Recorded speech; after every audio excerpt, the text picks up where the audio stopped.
We are bored. We're all bored now.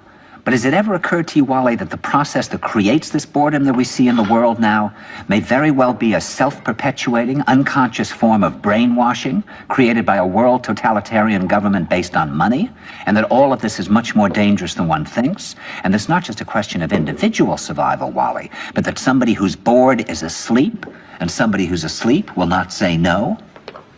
See, I keep meeting these people. I mean, just a few days ago, I met this man whom I greatly admire. He's a Swedish physicist, Gustav Bjornstrand, and he told me that he no longer watches television, he doesn't read newspapers, and he doesn't read magazines. He's completely cut them out of his life because he really does feel that we're living in some kind of Orwellian nightmare now, and that everything that you hear now contributes to turning you into a robot.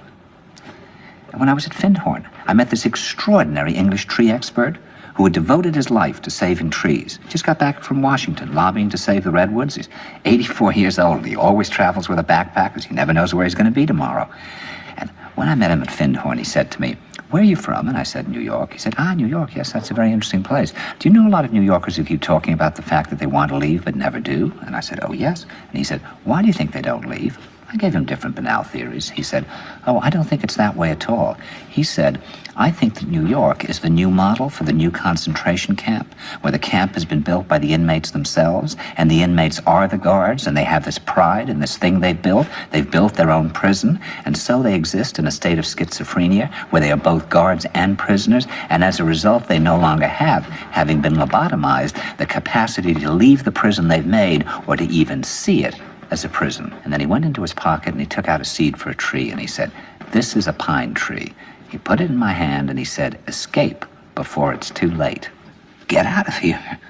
Of course, the problem is where to go, because it seems quite obvious that the whole world is going in the same direction.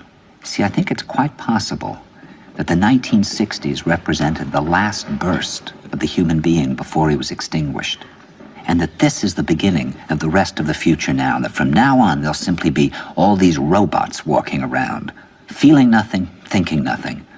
And there'll be nobody left almost to remind them that there once was a species called a human being, with feelings and thoughts, and that history and memory are right now being erased, and soon nobody will really remember that life existed on the planet.